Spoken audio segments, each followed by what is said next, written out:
নমস্কার, আমি প্রদীপ। আপনাকে আজকের এই এপিসোডে স্বাগত জানাই। আমি মূলত যেটা করছি সেটা হচ্ছে যে মা নর্মদা, তিনি শিবপুত্রী, শিবকন্যা, তিনি সিদ্ধিদায়িনী, তিনি জগৎ কল্যাণকারিণী, তার মাহাত্ম্য কথা আপনাদেরকে শোনাই। আর আমার সাথে যিনি আছেন মা নর্মদার পরিক্রমাকারী দেবাশিস চৌধুরী, যিনি ৪,৫০০ কিলোমিটার পথ ১ বছর পায়ে হেঁটে তিনি পরিক্রমা করেছেন। তো এনার মুখ থেকে আপনাদের কাছে সরাসরি মা নর্মদার দুই তটের বিভিন্ন যে তীর্থক্ষেত্র আছে, সেই তটের বিভিন্ন তীর্থক্ষেত্রের সেখানকার মাহাত্ম্য কথা আপনাদের কাছে পৌঁছয় দেবাশিস তার মুখ থেকে। দেবাশিস দা, আজকের এপিসোডে তোমাকে স্বাগত জানাই। সবাইকে আমার তরফ থেকে নমস্কার। আচ্ছা, আমাদের নর্মদার তটে এমন অনেক তীর্থক্ষেত্র আছে, এমন অনেক তপস্থলী আছে যেটা ভীষণভাবে কিন্তু জাগ্রত, ভীষণ অলৌকিক জায়গা। আবার দেখবেন ভালো জিনিসটাই কিন্তু আমরা যেমন লুকিয়ে রাখি, মাও ঠিক তেমনি তার সেই যে কি বলবো, একেবারে জাগ্রত জায়গাগুলোকে তিনি কিন্তু বেশ একেবারে ভীষণভাবে কিন্তু তিনি লুকিয়ে রাখেন, আগলে রাখেন। সেই রকম একটা জায়গা, সেটা হচ্ছে দমগড় রামকুঠি। তুমি নিশ্চয়ই তোমার পরিক্রমার সময় তুমি নিশ্চয়ই রামকুঠিতে, ওখান থেকেই নিশ্চয়ই তুমি গিয়েছো। হ্যাঁ, ওটাই আমার পরিক্রমা শেষের আগের শেষ বাসস্থান ওটাই ছিল।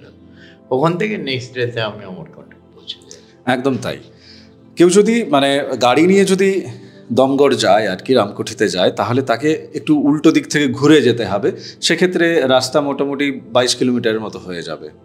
আর পায়ে হেঁটে যদি হয় তাহলে কপিলধারা, যেখানে আপনি যদি জানেন কপিলধারা, দুধধারা, ঠিক ওই যে পাহাড়টা দেখতে পাচ্ছেন, ওর ঠিক পেছন দিকটাতেই, পাহাড়ের এই দিকটাতেই কিন্তু দমগড়।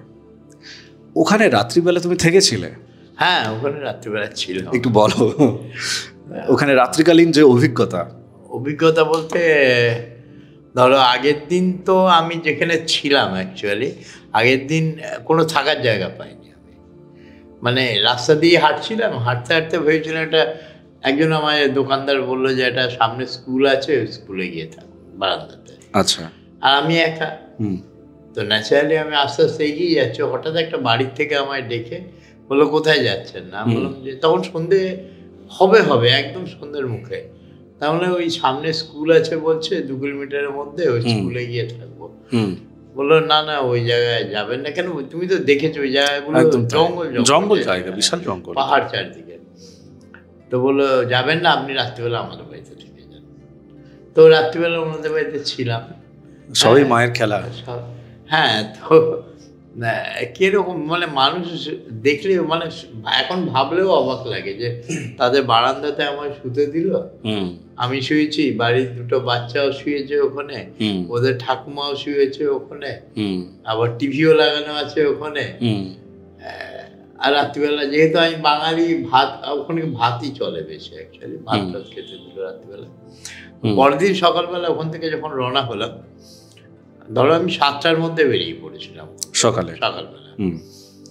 আর চলার পরে প্রায় 1-1.5 কিলোমিটার পরে সেই স্কুলটাকে দেখলাম। আর স্কুলটার চারদিকে পুরো ফাঁকা, বিশাল মাঠের উপরে স্কুল, সামনে একটা টিউবওয়েল রয়েছে। আর তোমার থাকার জায়গা বলতে ওই বারান্দাতে তোমার পড়ে থাকতে হবে, কোনো প্রোটেকশনও নেই, কিছু নেই। তো আমি তখন ওইখানে দাঁড়িয়ে উপলব্ধি করলাম যে কিভাবে মা তার আগের দিনের থাকার যে জায়গাটা করে দিল, কিভাবে আগলে রেখেছে।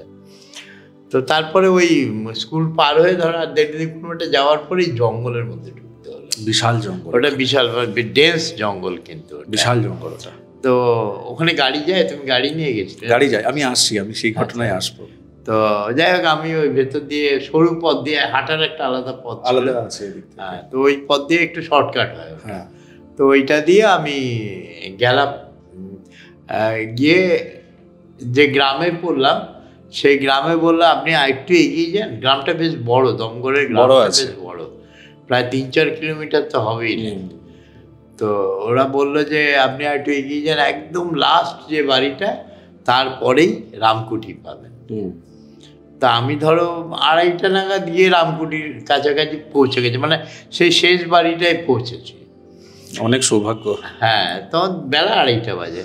তা আর তো এগোতে পারবো না, কেন এরপরে রাস্তাটা তো আরো কঠিন জঙ্গল, আর কঠিন জঙ্গল, একদম তাই।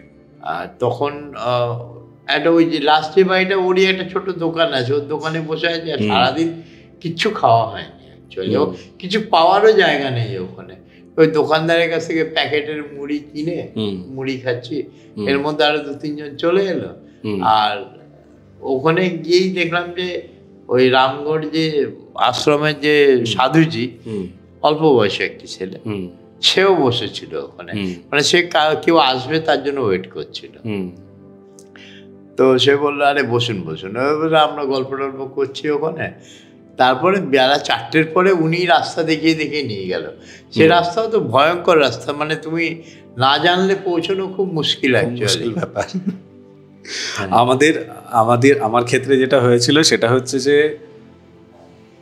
মানে গাড়িতে করে পরিক্রমা করছি তো, সেই কারণে ভাবছি যে ঠিক আছে, দমগড় রামকুঠি পৌঁছে যাব, কোনো ব্যাপার না, জিপিএস দেখাচ্ছে তো পৌঁছে যাব।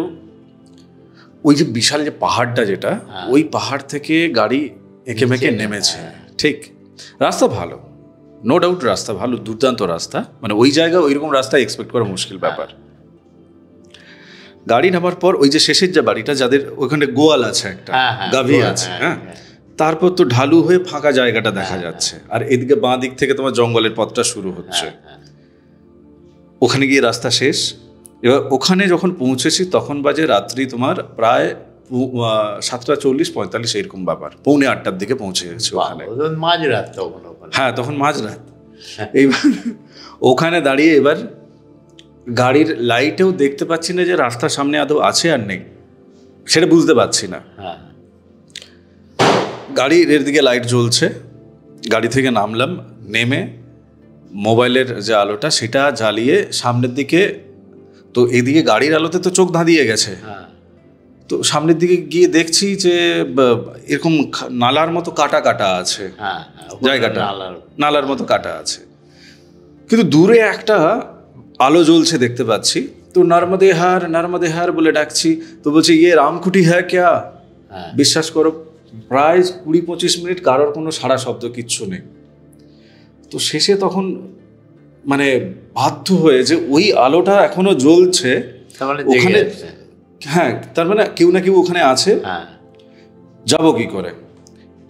ওই জায়গাটা যেখানে পিছের রাস্তাটা শেষ হয়েছে, ওখান থেকে দেখবে এই বাঁ দিকের দিকে জঙ্গলের দিকে একটা কাঁচা রাস্তা একটা দেখা যাচ্ছে। এবার তখন কি হয়েছে, নর্মদে হার। আচ্ছা, ওই দিন মজাদার বিষয় হচ্ছে দুপুরবেলা ভাবছিলাম যে আচ্ছা, যারা পায়ে হেঁটে পরিক্রমা করে তাদের মা অনেক ধরনের অভিজ্ঞতা দেয়, আমি বোধহয় গাড়িতে করে আমাকে পরিক্রমা করাচ্ছে, আমাদের তো কোনো অভিজ্ঞতাই দিল না, কোনো সাসপেন্স, কোনো থ্রিলিংস, মানে কাউকে বলার মতো কিছু নেই, কিছু দিলই না। তো ওই দিন ওইটা মজাটা দেখিয়ে দিয়েছে। মোবাইলের একটা আলো হচ্ছে জঙ্গলের দিকে মেরে রেখেছে। দেখো, ভয় লাগছে, ভয় তো অবভিয়াসলি লাগছে, একসাথে তোমার মানে নর্মদে হার, জয় মা নর্মদা, মানে তখন কি বেরোচ্ছে মুখ থেকে জানি না, কিন্তু ওই রকমই কিছু একটা বেরোচ্ছে, মানে ভয় ভক্তি একটু গা গরম করা ব্যাপার।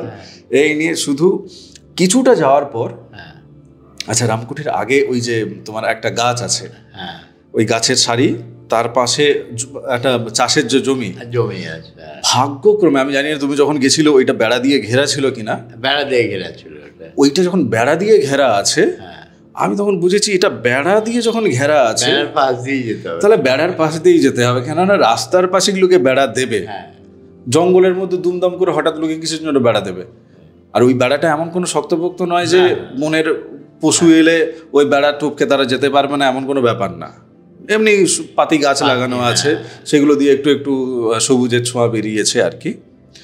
ওই দিয়ে নর্মদে হার করতে করতে করতে করতে ঠিক ওই কুটিরটার সামনে জায়গাটা অনেকটা ফাঁকা, ডান দিকে দেখছি একটা মাটির ঘর, একটাই এলইডি বাল্ব জ্বলছে সোলার সিস্টেমে। নর্মদে হার, কই হ্যায় আন্দার মে, ভেতরে কেউ আছেন? তখন ভেতর থেকে একজন সাড়া দিল, নর্মদে হার।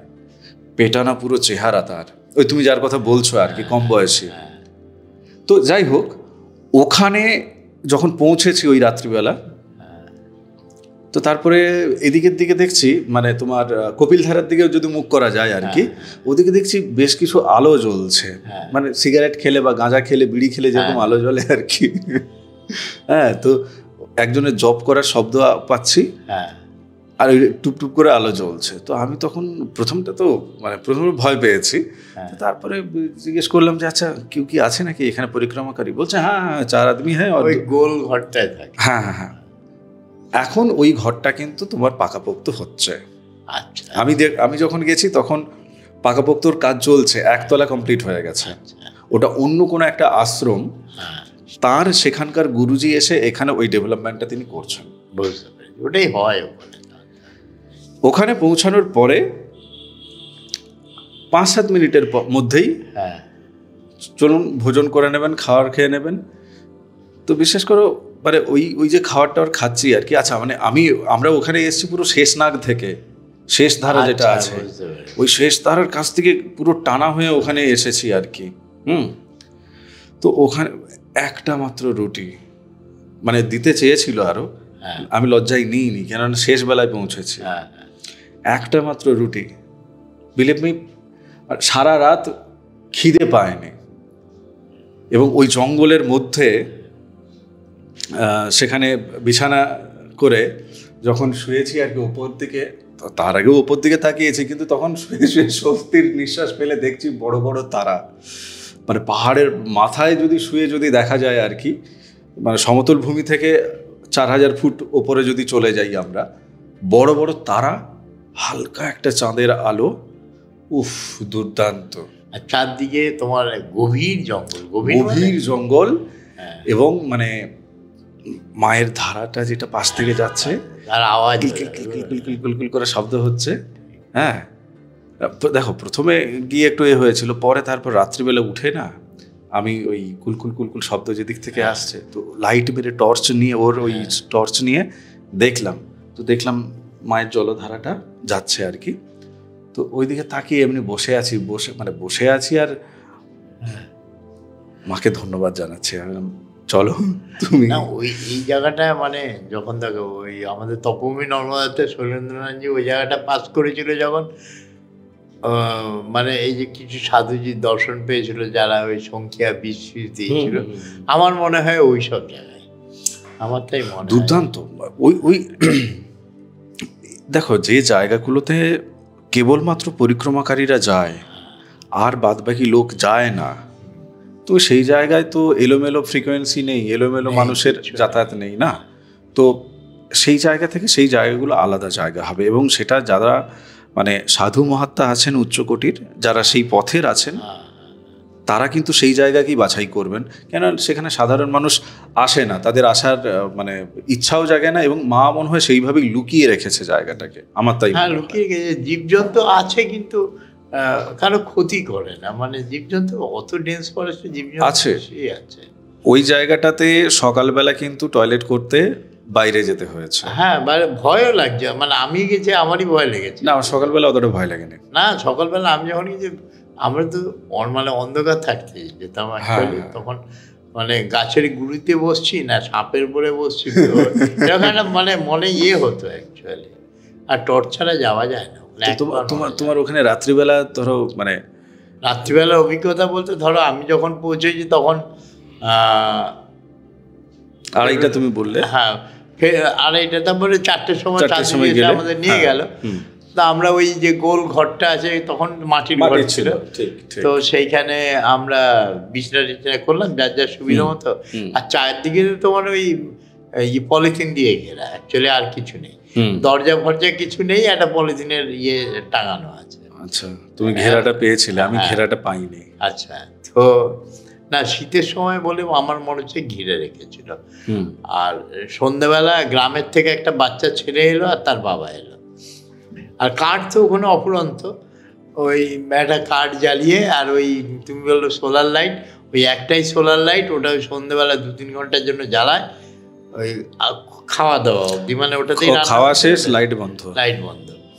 আর তারপর খাওয়া দাওয়ার পরে ধরো ঠিক যে গেটের মতো করা আছে না ওদের ওখানে, একটা বেড়ার যে গেট, এখন কিছু নেই, এখন কিছু নেই না, সেই সময়টা বেড়া দেওয়া ছিল, গেটের মতো ছিল। তো ওই গেটটার বাইরে একটা খুব বড় গাছ আছে। হ্যাঁ, তো ওই গাছটার তলায় যে রাত্রিবেলা বসেছিলাম, সামনে কাঠ জ্বালিয়ে দিয়েছিল একটা। ওরে বাবা, তুমি তো বিশাল ব্যাপার। হ্যাঁ, তো আর হালকা হালকা জীবজন্তুর আওয়াজ, খসখস আওয়াজ, মানে আর আমার মনে হচ্ছে সেই সময় মুনলাইটটা ভালো পেয়েছিলাম আমি, মানে পরিষ্কার দেখা যাচ্ছিল সবকিছু। তো তার অভিজ্ঞতা বোঝানো অবর্ণনীয়, অ্যাকচুয়ালি বোঝানো খুব মুশকিল, আর খুব ভালো লাগছিল। মানে ওই গাছের ওপর থেকে টপ টপ করে জল পড়ছে, আর কাঠটা যে জ্বালিয়ে রেখেছে মানে দাউ দাউ করে জ্বলছে না, কিন্তু লাল হয়ে আছে কাঠটা, তার যে হিটটা সেইটা আমরা সবাই মিলে নিয়ে হাত পা গরম করে তারপর শুতে গেলাম। দমকড় রামকুঠি ওই যে জায়গাটা, মানে আমি আরেকটু বলছি এটা নিয়ে, সেটা হচ্ছে যে ওখানে যদি মানে কেউ মেডিটেশন করেন এমন যদি কেউ দেখছেন আর কি, বা কেউ সেই, আমি আর ভাঙছি না কথাটাকে, শুধু সামান্যভাবে মেডিটেশন দিয়েই বলছি, তাদের কিন্তু উপকার হবে। মানে এটা আমি আমার উপলব্ধি থেকে বলছি, হয়তো বড় কথা বলে ফেলছি আমি, বাট আমি জানি না, বলতে ইচ্ছা হলো তাই বললাম। তো সেটা তাদের কিন্তু কাজে লাগবে ওই জায়গাটা। পরের দিন যে আমরা গেলাম ওখান থেকে, যে কপিলধারা গেলাম, ধরো আমরা সেদিন রাত্রিবেলা 4 জন ছিলাম। আচ্ছা, তুমি আমাকে বলো, মানে ধরো এখন ধরো কেউ কারো ইচ্ছা হলো যে সে পরিক্রমা করছে না, অমরকণ্টক ঘুরতে গিয়েছে, তার ইচ্ছা হলো কপিলধারা থেকে দমগড় পর্যন্ত ওই ভেতরে জঙ্গল দিয়ে আসবে, কত কিলোমিটার পথ ওটা আন্দাজে? খুব বেশি হলে 6-7 কিলোমিটার, মানে পাহাড় ওপর না? ব্যাস, আর কিছু। ওকে। তো কপিলধারা দিয়ে আসতে গেলে তো ডাউনে নামতে হবে দমগড়, আর দমগড় থেকে যদি কেউ কপিলধারা আসে তাহলে তাকে পাহাড়ে চড়তে হবে। আচ্ছা, তাই নাকি? হ্যাঁ। ওরে বাবা। আচ্ছা, তো পাহাড়ে চড়তে হয় মানে কি, ওই রাস্তা মানে হেঁটে চলার মতো রাস্তা করা আছে, আর ওইখানকার গাছগুলোতে কোথাও মার্কিং করা আছে, হোয়াইট মার্কিং, ওই মার্কিংটা ধরে চলতে হয়, তা না হলে তুমি অন্যদিকে ঢুকে যাবে। জঙ্গল তো বিশাল, মানে ওইখান থেকে ধরো জঙ্গলটা শুরু হয়েছে একদম মাইকি বাগিয়া ফাগিয়া পার হয়ে চলে গেছে, মানে রেঞ্জটা ওই রকম বিশাল বিশাল ওখানে। তো তুমি যদি একটু ভুল পথে ঢুকে যাও না, কোথায় গিয়ে পড়বে তার ঠিক নেই। শৈলেন্দ্রবাবুর ক্ষেত্রে তুমি যেটা বলছিলে, অ্যাকচুয়ালি ওই জায়গাটাই, ওই যে তিনটের যে সংযোগ, তিনটে পাহাড়ের ওই জায়গাটাতেই কিন্তু পথ হারিয়ে ফেলেছিলেন। আচ্ছা, অনেকে বলবে যে শৈলেন্দ্রবাবু কে? ইনি হচ্ছেন যোগী পুরুষ, মা নর্মদার পরিক্রমাকারী, এবং ইনি মা নর্মদার মাহাত্ম্য কথা আমাদের এই বঙ্গপ্রদেশে বাংলা ভাষায় তার লেখা বই তপভূমি নর্মদা। যোগী পুরুষ, তিনি শরীরে নেই, কিন্তু তার লেখা জীবন উপলব্ধিজাত প্রতিটি অক্ষর আপনার জীবনকে ছুঁয়ে যাবে এবং আপনার জীবনকে পরিবর্তন করবে। সৌভাগ্যক্রমে এই চ্যানেলে তপভূমি নর্মদা নামে প্লেলিস্ট দেখবেন, সেখানে 366 অডিও সিরিজ আছে। মা নর্মদার কৃপায় সেই অডিও সিরিজ আপনি বিনামূল্যে শুনতে পাবেন, মা নর্মদা সম্পর্কে আপনি জানতে পারবেন। খুব সম্ভবত 14 কি 15 নম্বর এপিসোডে, যেখানে কিন্তু ওই কপিলধারার কাছে পথ হারাচ্ছে এবং সংখ্যা খাচ্ছে। এই দিকটা না, ওটা আরেকটু আগে, মানে তখন তো কপিলধারার দক্ষিণ তটে ছিল, দক্ষিণ তট দিয়ে, এটা তো দমগড়টা উত্তর তটে, তো স্লিপ করে উত্তর তটে আসে না, তার আগে ও পথ হারিয়েছে, দক্ষিণ তটে পথ হারিয়েছিল। আর তারপরে যখন উত্তর তটে আসে, ওখান থেকে ও সাধুদের সঙ্গে তারপরে চলতে থাকে। কিন্তু মানে সেই ভয়াবহতাটা আজও আছে, হয়তো গাছের ডেন্সিটি কমে গেছে, কিন্তু ভয়াবহতা এখনো আছে। দুধধারের কাছে, মানে কপিলধারা থেকে প্রায় 1/2 কিলোমিটারের মধ্যে ওই রকমই পথ হবে। মহর্ষি দুর্বাসার নাম আমরা শুনেছি, সেখানে মহর্ষি দুর্বাসার গুহা আছে, সাধন কক্ষ, 3টে স্তর সেই গুহার ভেতরে, জাগ্রত শিবলিঙ্গ, এবং সেখানে শিবলিঙ্গের ওপরে যে নাগ দেবতার যে ফনা তুলে আছে, আপনি দেখলে মনে হবে যে ওটা জীবন্ত, মানে হাত দিতে ভয় পাবেন শিবলিঙ্গে, এবং অবিরত টুপটুপ টুপটুপ করে প্রাকৃতিকভাবে জলের ধারা ভোলে বাবার মাথায় সেখানে অর্পিত হচ্ছে। তো ওই যে জায়গাটা, ওই জায়গাটা অপোজিট সাইডে তোমার ওই যে বড় উঁচু পাথর, যেটা পাহাড়ের চাই যেটা অদ্ভুত জায়গা। তবে আমি সকালবেলা ওই মামাদের ওই সাধুজি বলে দিয়েছিল এই পাথরের দাগ মানে হোয়াইট দাগ দেখে দেখে আপনারা অন্তত 3 কিলোমিটার অবধি যাবেন, তারপরে রাস্তা পেয়ে যাবেন। রাস্তা মানে কি একটু ধরো 3-4 ফুটের রাস্তা, মোড়াম ফোড়াম দেওয়া আছে, ওইটা দিয়ে আর আপনার হারানোর ভয় নেই। যে যতটুকু জায়গার মধ্যে হারানোর ভয় সেটা ওরা মার্কিং করে রাখে। তো পরের দিন আমি তো আমার সঙ্গে 4 জন বেরিয়েছি, 3 জন তো হু করে চলে গেছে, আমি একাই চলেছি। তো চলতে চলতে গিয়ে আবার ওই রাস্তাটা পাওয়ার পরে কিছুটা যাওয়ার পরে ধরো কপিলধারা 2-2.5 কিলোমিটার আগে থেকেই কপিলধারার আওয়াজ পাচ্ছি। তখন আমি বুঝে গেছি যে এবার তো কাছাকাছি, তখন খুব আনন্দ হচ্ছে। আচ্ছা, এই যে তুমি পরিক্রমার পথে একা একা হেঁটেছো, হ্যাঁ, একা হাঁটার মজাটা মানে তোমার কি মনে হয় যে ধরো সব জায়গায় তো আর একা তুমি হাঁটছো না, তাই তুমি তুল্য মূল্যটা বুঝতে পারবে, তাই তোমাকে প্রশ্ন করছি। ধরো যখন সাথে 1-2 জন আছে কি 3-4 জন আছে, বা যখন তুমি একা আছো, এই দুটোর মধ্যে তুমি মজাটা পাচ্ছ কোথায়? না, একা চললে না তুমি ধরো কন্টিনিউয়াসলি হারানোর মধ্যে তোমার কোনো বাধা পড়ছে না। তুমি ভয়ে হোক বা ভক্তিতে হোক যাই বলো না কেন, তুমি ও জব হতেই থাকে। আর ওটা একটা হ্যাবিট হয়ে যায়, মানে চলতে চলতে না ওটা একটা হ্যাবিট হয়। যেরকম আমরা শ্বাস নেই ন্যাচারালি, ওটাও চলতে থাকে ভেতরে। এরকম তো ধর লাখালকোটের জঙ্গলে যখন আমি পার করছি, তখন আমার মনে পড়ছিল যে এখানে বাঘ বেরিয়েছে, পাতিরামকে নিয়ে না, তো সেগুলো মনে পড়ছে। কিন্তু ভয়ও লাগছে না, মানে যে আমি একা চলছি বলে ভয় লাগবে কেন? এখন তো রাস্তা হয়ে গেছে, বুঝলি তো, বাইক চলে, হয়তো 4 হুইলারও চলে যায়, মোরামের রাস্তা যদিও, তো ভয় লাগেনি আমার। না, আমি ভয়ের কথা বলছি না, মানে একা চলায় মজা। হ্যাঁ, মজাটা মানে তুমি নিজের আনন্দে চলছো। এই যে একা চলার যে আনন্দটা, সেটা অন্যরকম। মানে 10 জন গেলে কি হয়, এক একজন একরকম গল্প করে, এই করে, হ্যাঁ, কোথাও দাঁড়িয়ে গেলে তো কেউ বেশিক্ষণ বসে গেলে, এটা তো তোমার আর কোনো বাইন্ডিংস নেই। তোমার যেখানে ক্লান্তি লাগছে বসলে, আবার হাঁটলে, এরকম। বিশ্বাস করো, এর আগের এপিসোডগুলোতে প্রথম দিকে তোমাকে আমি জিজ্ঞেস করতাম যে ভয় ভয় ভয় ভয়, হ্যাঁ, মানে এই যে এখন এপিসোড করছি বা নিজের মনের ভেতরেও আর কি, এখন মনে হয়েছে মা যেন আমাকে একাই নিয়ে যায়। আমি চাই না কাউকে সাথে, মানে চিন্তা সূত্র বিচ্ছিন্ন হয়ে যাবে। তাই অন্তত মানে নর্মদে হারের যে চিন্তা সূত্র আর কি, জব যেটা, সেটা বিচ্ছিন্ন হবে, সঙ্গে কেউ থাকবে না। যদি ধরো আমি যেরকম যখন মহেশ্বর যাচ্ছি, আচ্ছা মহেশ্বরটা আমরা পরবর্তী এপিসোডে জানবো। না, মহেশ্বর যাওয়ার সময় বলছি, একজন সাথী পড়েছিল, 15 কিলোমিটার রাস্তা বকবক করতে করতে গেছে। এটা আমার গিয়ে পরের দিন শরীর খারাপ লাগছিল। তো এটা হয়, ওই জন্য একা অনেক আনন্দ, অনেক মানে ভালো। অনেকেই ভাবেন যে যদি কাউকে একজনকে সঙ্গে পেতাম তাহলে বোধহয় ওই মন্দিরটা দেখতাম। তো তাদের জন্য এই একার প্রসঙ্গটা আসলে তুললাম এপিসোডে। একা আপনি যতটা নির্ভেজালভাবে নিতে পারবেন, বিশেষ করে এই আধ্যাত্মিক কৃপা, সেক্ষেত্রে সৌভাগ্যক্রমে যদি আপনার জুটিটি তেমন হয় তাহলে তো সেটা আলাদা কথা, সেখানে তর্ক বিতর্ক কিছু আসেই না। ভালো থাকুন, সুস্থ থাকুন। এই চ্যানেলে মা নর্মদার এপিসোড আছে, যেটা বললাম, আরেকবার জাস্ট মনে করাচ্ছি। আপনারা বিনামূল্যে মা নর্মদার ছবি পেতে চাইলে অবশ্যই নিচে যে নাম্বার যাচ্ছে ওখানে কল করবেন। যদি কলে না পান, ভাবনার কিচ্ছু নেই, আপনি হোয়াটসঅ্যাপ করবেন আপনার নাম আর পুরো ঠিকানা, বিনামূল্যে পাবেন। নর্মদেশ্বর শিবলিঙ্গ সেটা বিনিময়ের মাধ্যমে পাবেন।